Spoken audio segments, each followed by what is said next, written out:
Okay. What was it? Okay.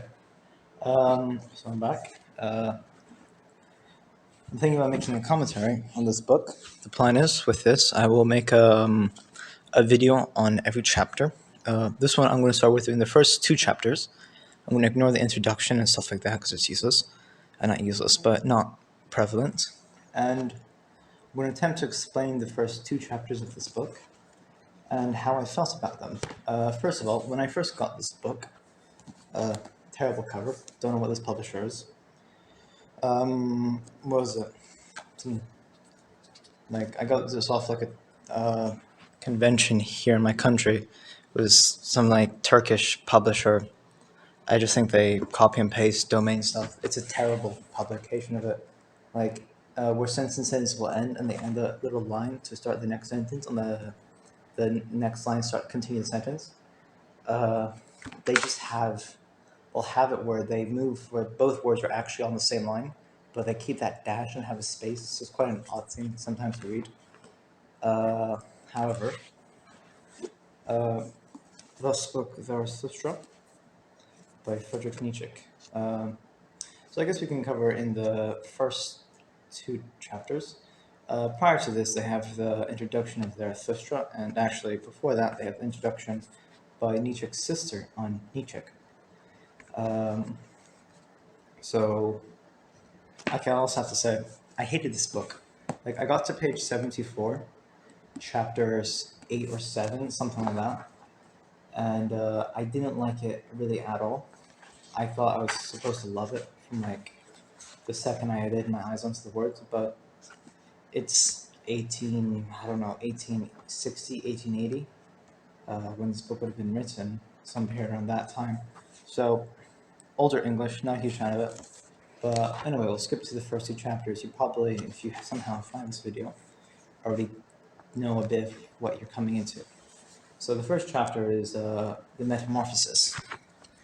What was it? And this is a decent chapter. I found it kind of interesting.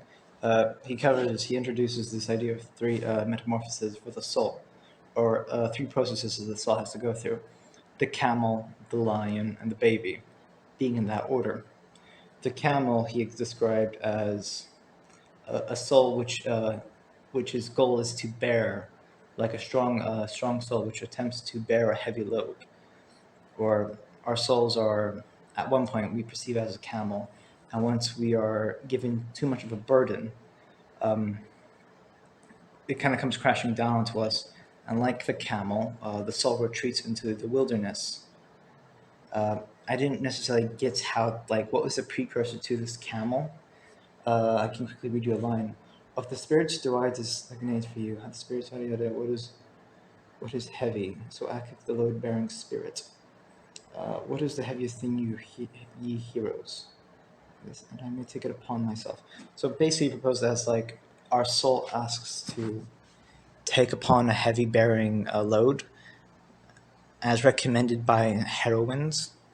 This may be as something such as we see people we admire and we attempt to take the load that they have taken psychologically or physically. I mean, I guess this can be seen as psychologically and physically, and will in general.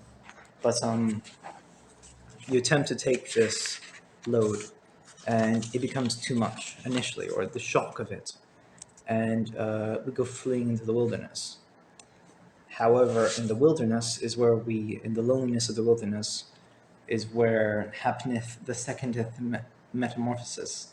Here the spirit becometh a lion. Freedom will it capture, and lordship of its own wilderness. So I think I don't necessarily, again, this is all a bit shoddy understanding of how this refers to everything, but it kind of speaks that in this, retreat of this great burden, we are kind of sat alone by ourselves, and we come to know what is our burdens and what the burdens we do and don't accept, and we can carry, and we begin to control our spirit and our consciousness or our will. However, there is the next burden, which this lion, and due to this, we transform into a lion. And now there's a new burden which we have to what was it, deal with. Just check this is actually still recording, I guess. Which is the great dragon. The great dragon is a metaphor for what he calls our Lord or our God, what we perceive or are inclined to call our Lord and God. This being, this God being, was it? I guess the God is more a placeholder for his action, what the God like forces upon us, which is the idea of thou shalt. Uh, the idea is that, from what it seems, it's like values have already been created, and all created values do I represent. Verily, there shall be no I will anymore. Thou speaketh the dragon. So the dragon has his dogma that we're supposed to follow, or ideology, that has already been set forth with its process of thinking. So there is no need to say I will, or I will do whatever I find my as my consciousness directs. The way has already been written, so follow.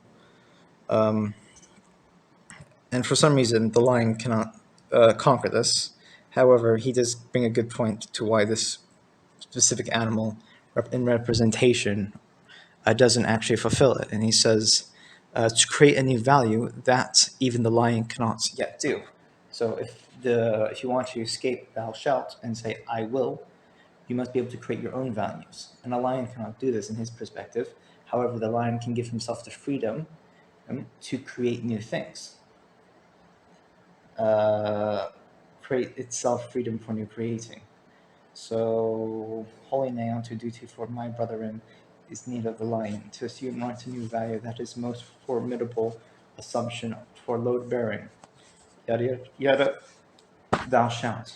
Now it is forced to find illusion, so the lion is forced to find the illusion and the arbitrariness of its holiest things.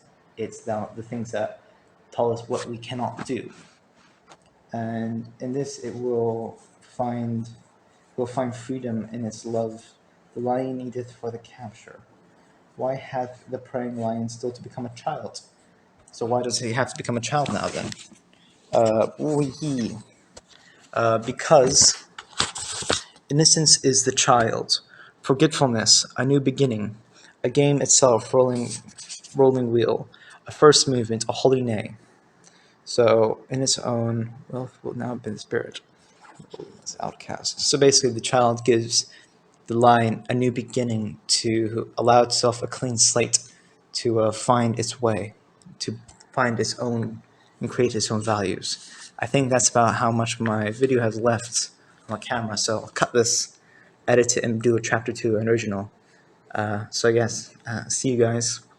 I don't know how this went, but I'm just doing this for myself.